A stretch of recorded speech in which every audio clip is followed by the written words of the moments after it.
বিচাৰোঁ যে এতিয়া বিভিন্ন ধৰণৰ কথা বতৰা আহিছে, তেওঁলোকক কৰায়ত্ব কৰিছে, তেওঁলোকৰ লগতে মোবাইল আছে, তেওঁলোকৰ ফটো বাহিৰলৈ দি দিয়া হৈছে, গাড়ীখনত গৈ থকা ফটো, এইবোৰ মানে জনগণৰ শুভক প্ৰশমিত কৰিবৰ কাৰণে তাৰমানে এইটো সস্তীয়া মাৰ্কেটিং কৰা হৈছে নেকি, এইবোৰ কথাও আহিছে। মন্ত্ৰীয়ে হত্যা হোৱা বুলি কৈছে আৰু আমি প্ৰবল জনমতৰ পাছত সকলোৰে আন্দোলন, হেঁচা আৰু ব্যাপক জুবিন গাৰ্গৰ মৃত্যু বা এই হত্যাৰ ন্যায় লাগে এই দাবীত সমগ্ৰ অসমৰ জনগণ একত্ৰিত হোৱাৰ পাছত সজোৰে শক্তিশালীভাৱে এই দাবী উত্থাপন হোৱাৰ পাছত চৰকাৰে দুগৰাকী দোষীক কৰায়ত্ব কৰিবলৈ তেওঁলোকে সক্ষম হৈছে। বা প্ৰথমতে তেওঁলোকে পূজাৰ ছুটি দিছিল, পূজাৰ ছুটি সম্পূৰ্ণ কৰিব নোৱাৰিলে, 6 তাৰিখলৈকে দিছিলে, অৰ্ধ ছুটি তথাপিও তেওঁলোকে ল'লে, অৰ্ধ ছুটি লোৱাৰ পাছত কৰায়ত্ব কৰিলে।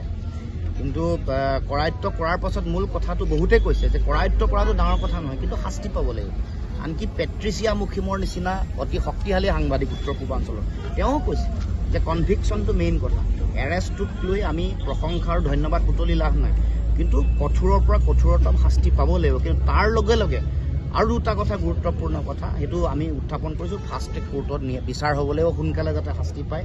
দ্বিতীয় কথাটো হ'ল যে যিসকল ব্যক্তি ছিংগাপুৰত এই গোটেই কথাটোৰ লগত জড়িত হৈ আছিল, ইয়াতখন বুক কৰা, লৈ যোৱা, তাত বিভিন্ন খোৱা বোৱা কৰা, তেওঁক নৈ বা সাগৰলৈ জঁপিয়াবৰ কাৰণে উৎসাহিত কৰা, এইসকলক তদন্তলৈ আনিব নালাগে।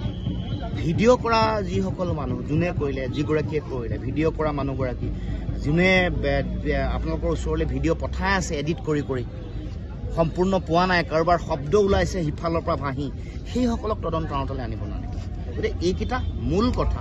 গতিকে আমি বিচাৰোঁ যে যদিও দুয়োগৰাকী অপৰাধী একেটা দিনতে একেটা ঠাইতে আৰু একেদিনাই কৰায়ত্ব কৰিছে, তথাপিও আমি বিচাৰোঁ যে এতিয়া বিভিন্ন ধৰণৰ কথা বতৰা আহিছে, তেওঁলোকক কৰায়ত্ব কৰিছে, তেওঁলোকৰ লগতে মোবাইল আছে, তেওঁলোকৰ ফটো বাহিৰলৈ দি দিয়া হৈছে, গাড়ীখনত গৈ থকা ফটো, এইবোৰ মানে জনগণৰ শুভক প্ৰশমিত কৰিবৰ কাৰণে তাৰমানে এইটো সস্তীয়া মাৰ্কেটিং কৰা হৈছে নেকি, এইবোৰ কথাও আহিছে।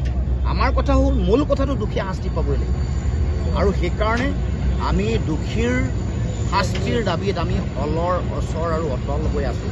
মই ইতিমধ্যে আপোনালোকৰ আগতেও কৈছোঁ যে জুবিন গাৰ্গৰ এই হত্যা বা এই মৃত্যুৰ ন্যায়ৰ কাৰণে আমি সকলো ওলাই আছোঁ, যুঁজিছোঁ, আৰু তাৰ কাৰণে মানুহে আমাক যিয়েই নকওক লাগে, ৰাজনীতি কৰা বুলি ক'লেও জুবিন গাৰ্গৰ মৃত্যুৰ যদি ন্যায় বিচৰাৰ সময়ত কোনোবাই যদি কয় যে ৰাজনীতি কৰিছে, 100 বাৰ নহয় 1000 বাৰ ৰাজনীতি কৰিবলৈ ওলাই আহিম, জুবিন দাৰ মৃত্যুৰ ন্যায় লাগিব।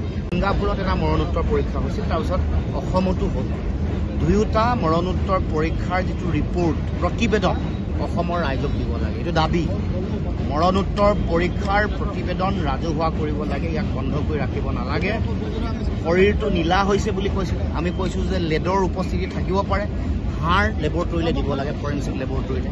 বিভিন্ন মানুহৰ মৃত্যুৰ যেতিয়া সন্দেহ কৰে বিভিন্ন চেম্পুল কালেকশ্যন কৰা হয়, চুলি, নখ, শৰীৰৰ তেজ, মৃত শৰীৰৰ তেজ, এইবোৰ কালেকশ্যন কৰিব লাগে, কালেকশ্যন কৰি লেবৰেটৰীত ফৰেনচিক লেবৰেটৰীলৈ পঠাব লাগে। মই মৃত্যুৰ যিদিনাখন অন্ত্যেষ্টিক্ৰিয়া হৈছে পিছদিনাখনেই কৈছোঁ যে নীলা হ'লে সাধাৰণতে লেড বহুত দিনত মানে নেপোলিয়ান বোনাপাৰ্টৰ মৃত্যুৰ বহুত দিনৰ পিছতহে গম পাইছিলে যে তেওঁক হেৰি কৰা হৈছিল। হিটলাৰৰ মৃত্যুৰ পিছত বহুত দিনত গম পোৱা গৈছিল যে তেওঁলোকক এনেকৈ শ্ল' পয়জন দিয়া হৈছিল। গতিকে এই কথা বতৰাবোৰ আমি এতিয়াও কৈছোঁ যে যিহেতু নীলা হৈছে শৰীৰটো, ইয়াত বিভিন্ন ধৰণৰ এনেকুৱা ধৰণৰ মানে হেৰি উপস্থিতি থাকিব পাৰে, মানে এনেকুৱা বিষক্ৰিয়াজনিত কাৰণ হ'ব পাৰে। গতিকে এই কথা বতৰাবোৰ পৰীক্ষা নিৰীক্ষা কৰিবৰ কাৰণে এই কথাবোৰ, সেইকাৰণে তদন্ত ফাষ্ট ট্ৰেকত হ'ব লাগে আৰু মৰণোত্তৰ পৰীক্ষাৰ প্ৰতিবেদন ৰাজহুৱা হ'ব।